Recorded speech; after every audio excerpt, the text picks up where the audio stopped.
Assalamualaikum warahmatullahi wabarakatuh.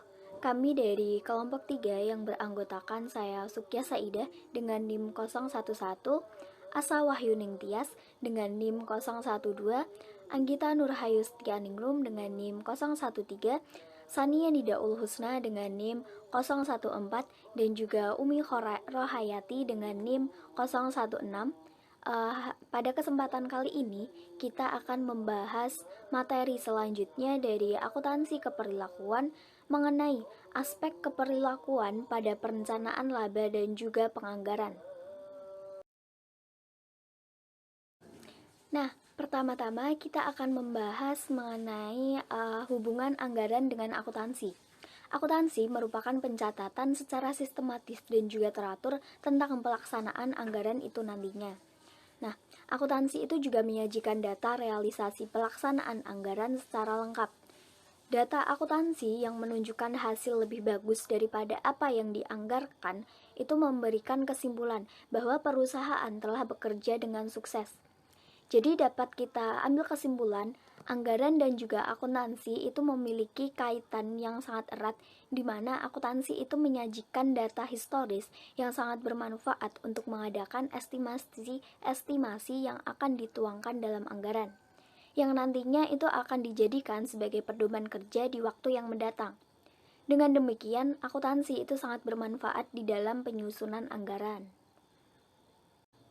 Nah, kemudian di sini kita akan membahas mengenai apa itu anggaran.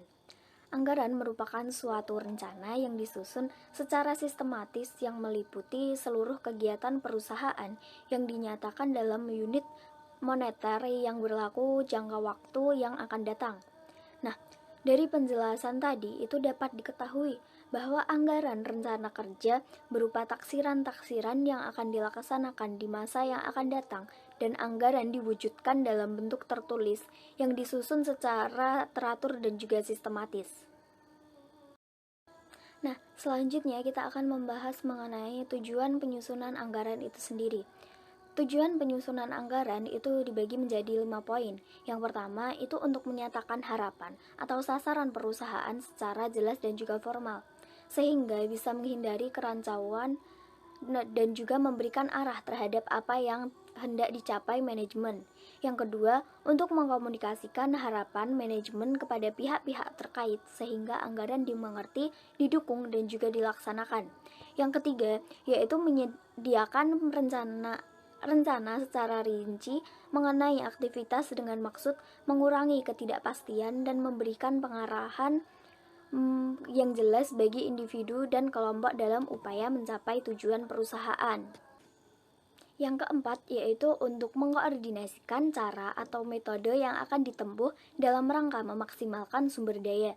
Dan kemudian yang terakhir untuk menyediakan alat pengukur dan pengendalian kerja individu dan juga kelompok, serta menyediakan informasi yang mendasari perlu tidaknya tindakan koreksi. Selanjutnya yaitu prosedur penyusunan anggaran. Nah, pada bagian ini itu dibagi menjadi 2 bagian. Yang pertama yaitu bagian administrasi dan yang kedua yaitu bagian keuangan. Nah, di bagian administrasi ini merupakan fungsi yang memegang peranan yang sangat penting terhadap tercapainya kelancaran usaha, kegiatan maupun aktivitas yang dilakukan oleh perusahaan ataupun organisasi.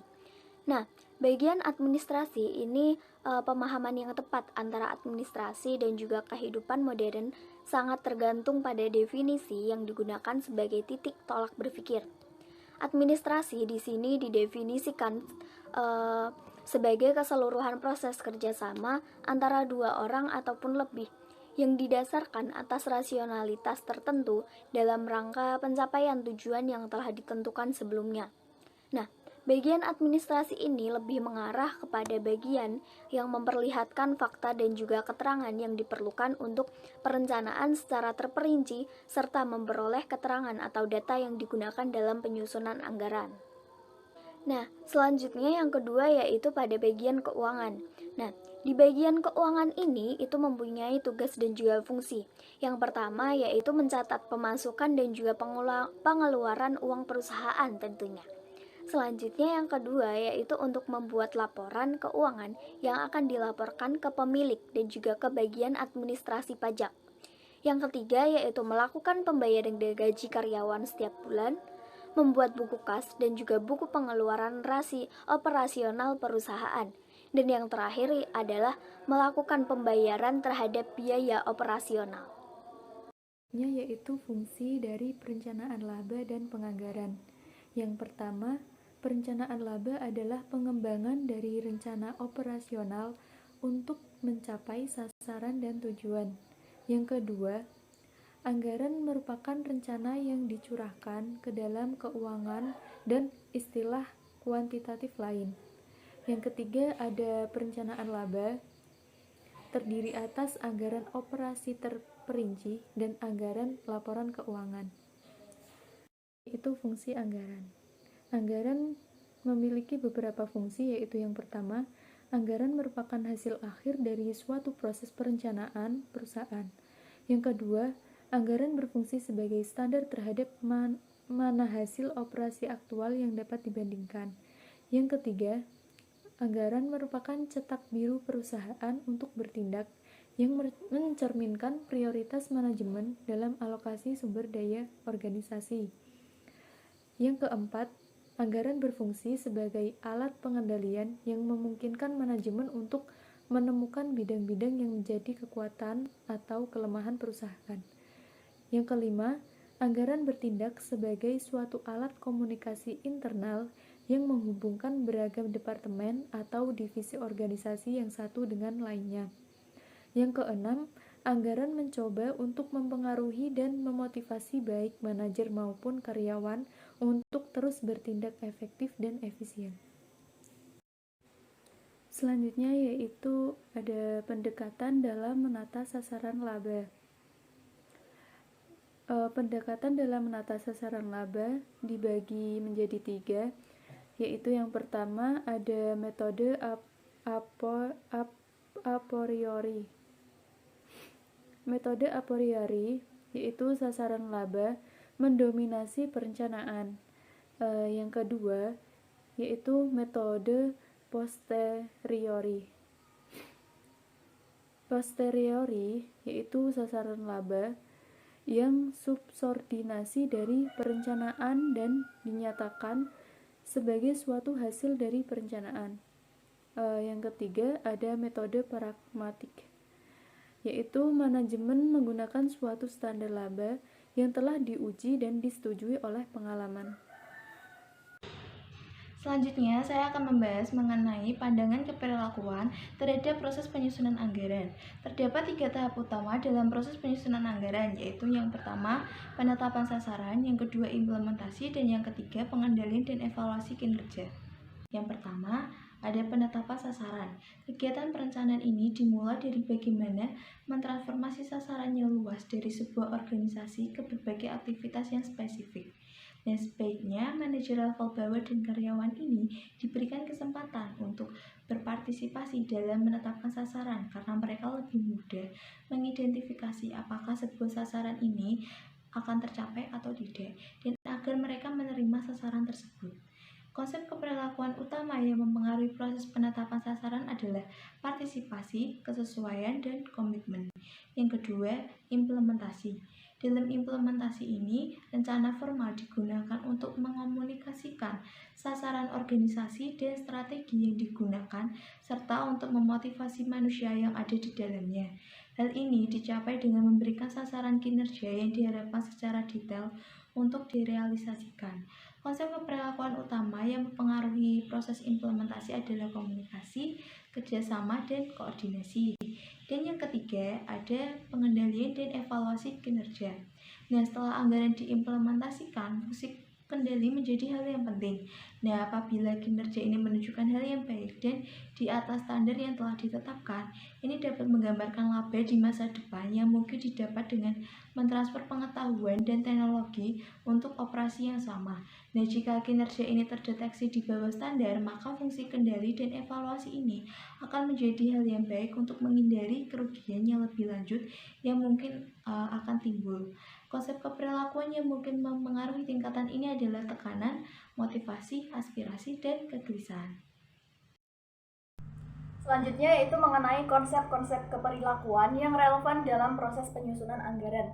Nah, aspek keperilakuan dari penganggaran ini mengacu pada perilaku manusia yang muncul dalam proses penyusunan anggaran dan juga perilaku manusia yang didorong ketika manusia itu mencoba untuk hidup dengan anggaran.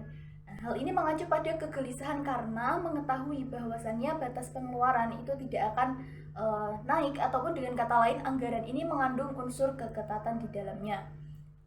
Keperilakuan dari perusahaan memandang pencapaian tujuan sebagai sesuatu yang dinamis dan juga merefleksikan kebutuhan individual dan tujuan-tujuan dari sub-sub unit yang ada. Kesepakatan mengenai tujuan dan pencapaian sasaran dalam kongruensi tujuan organisasional yang mendukung kelangsungan perusahaan pastilah menjadi tujuan bersama. Sehingga tujuan dari suatu usaha itu berperan penting dalam proses penyusunan anggaran suatu perusahaan ataupun organisasi. Selanjutnya yaitu aspek-aspek keperilakuan yang berhubungan dengan proses penyusunan anggaran. Yang pertama yaitu tahap penetapan tujuan, yang kedua keselarasan tujuan, yang ketiga partisipasi, yang keempat manfaat partisipasi, yang kelima batasan dan permasalahan partisipasi. Selanjutnya tahap implementasi, pengkomunikasian anggaran, kerjasama dan koordinasi, tahapan pengendalian dan evaluasi kinerja, serta laporan-laporan kinerja. Nah, jadi dalam proses penyusunan anggaran itu ada beberapa aspek yang berpengaruh. Yang pertama yaitu dari tujuan. Nah, tujuan dari anggota-anggota ataupun subunit dalam suatu perusahaan atau organisasi itu harus selaras dengan tujuan dari organisasi atau perusahaan tersebut. Nah, sehingga dengan adanya keselarasan tujuan tersebut akan mempermudah dalam penyusunan anggaran. Selanjutnya yaitu partisipasi. Nah, tentunya dalam suatu organisasi ataupun perusahaan itu diperlukan adanya partisipasi dari semua pihak yang ada dalam perusahaan tersebut. Selanjutnya yaitu tahap implementasi pengkomunikasian anggaran. Nah, dalam perusahaan ataupun organisasi, komunikasi itu menjadi hal yang utama karena tanpa adanya pengkomunikasian atau komunikasi maka tujuan-tujuan maupun kegiatan-kegiatan yang ada dalam perusahaan itu tidak bisa tercapai. Nah, terutama dalam penyusunan anggaran. Jadi harus ada pengkomunikasian antara pihak manajerial, dari pihak prinsipal, dan juga dari pihak karyawan-karyawan yang ada.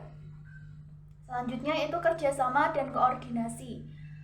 Kerjasama dan koordinasi tentunya juga sangat penting dalam penyusunan anggaran ini. Jadi antar pihak itu berada pada satu tujuan yang sama.